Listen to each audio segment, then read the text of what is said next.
Sanibonani, welcome back to enye video. Ngiyabonga kakhulu for coming. Thank you very much. Ungakhohlwa ukuthi kumele subscribe like video, share video as well. So asikhulumeni ke ngodaba luka Duduzile. Duduzile Zuma Sampundla oyindodakazi kaBaba Zuma. So she was back in court kuleli yacala lakhe ke le July unrest. I think this is the second appearance if I'm not mistaken. I think wavela ngo January usevele kwesibili ke, so kuthiwa bekungadikizi ngisho indodakazi kaZuma kishaya ama-selfie lapha nenkantolo. You can see uhappy nyana mangithi ngiyaqhathanisa na appearance yakhe yokuqala wayebukeka nje hleli inkosi yami ngalela duku lakhe leli elihle kodwa le MK party, you know what I mean, ethule nje ngathi, you know, but compared to this particular one uhappy nje neyithombe naseyithombe nabonto uhappy akana stress, ayikho nje into engathi yamundla, but ke kuthobe ethokozile ke ukuthatha neyithombe lapha noDuduzile. Icala ke lelungu le MK party uDuduzile Zuma Sampundla lihlehliselwe kumhla ka-14 August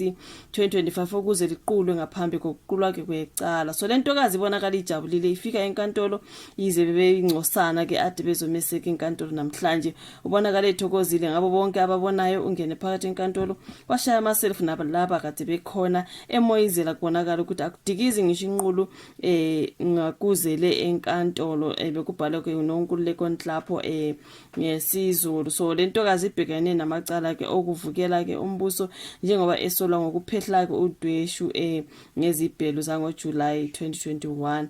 So this is a appearance kaDuduzile yesibili, I think so, yes. So kusho icala lakhe ngathi lihlehliselwe uAugust. Angazi hayi usazoyihamba ke inkantolo ugele umeya ke ama-postponements something like that, but as long as happy ubonakala ngathi akana inkinga ugele yonke into ngathi imhambele kahle. Yeah, thank you so much ke ukuthi ibuka ivideo asihlambe esibuye simuvele ke kolunye udaba on this particular one. Olunye udaba ke ngizothi ukukhuluma ngosithandwa Zuza. I think sasiye mention on the other video ke masikhuluma ke ngodaba kade lusenzeka lapha ne-SABC izinguquko ezikhona especially lapha nokhosini kwakukhona usithandwa Zuza ke bafethu ke okuthiwa kuye waxoxa ngokuthi ke kwamethusa ke ukungavuse ukwamethusa ngaleso sikhathi ungavuselela ke kwekontileka yakhe ngenkathi eshiya lapha nokhosini. We know ukuthi she is back, baye bambuyisela, she is here on the new line up. So ke I think izoqala ke on the 1st of April. Okay, kuthiwa ke kube injabulo ke kubasakaza abaningi ke ababuyiswe kuKhozi FM. Usithandwa Zuza, did I say abaningi though? Usithandwa Zuza ke noVusizwe Langa abazoqala ke ukuzwakala emoyeni kusuka ngo-April 1. So izole kuseni izikhulu zesiteshi okungumphakathi obambile ke khumbula ke udaba lolwabhalwa mhlambe after that day. Okay, so ke omkhulu kobambile lapha noBusane Mthembu umphathi kwezoku emarketha ulwazi Mthabela ke nobambe njengomphathi wezinhlelo kuMandla Mdletshe bamemezele ke izinguquko ke. So baye bamemezela ukubuya kukaVusizwe Langa osezoyibamba ke noBingelela Mpanza kusigiya ngengoma ngo9 kusiya ku12 ngomgqibelo engene endaweni kaChatha Ngobe usezoqhubeka uChatha Ngobe yena usezoqhubeka newoza nabangani bakho edbe noSelby Mkhize ke ngo3 kuya ngo6 ntambama phakathi nesonto.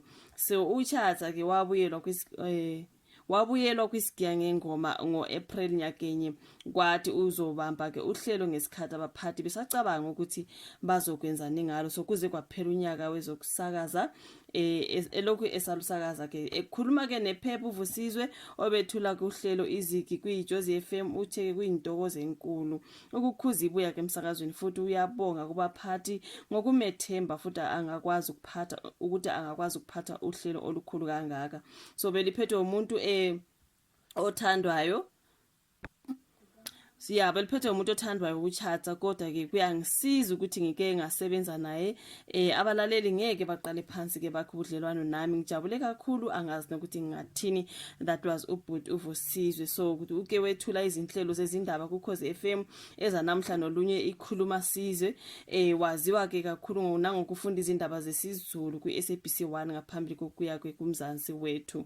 So uthi yena ke emsakazweni kusekhaya uthi ngibuyela ekhaya futhi ngike ngabamba nakwisigiya ngengoma kancane. So abalaleli bangalindela nje umculo nenjabulo kakhulu ke, kodwa umculo omnandi ovela ke ezinganeni ezisafufusa nasezingwazini ke akukho okuningi ke okuzoguquka kusho lapha nobhuti uVusizwe. Kanti usithandwa ke Zuza owahamba kulomsakazo ngo2019 kulandela ukungavuselelwa kwekontileka yakhe Uzosakaza uhlelo iChillers ngo-6 kuya ku-9 ntambama ngoMgqibelo. So lolu hlelo belusakazwa ke uKhetha Gwala. So utshele ke iphepha ukuthi uyakujabulela ukubuyela futhi naye ke emsakazweni ukuthi bese ngikukhumbula umsakazo angifuni uqamba amanga, ingakho nje bengihlale ngithi uma livela ithuba ngizobuyela.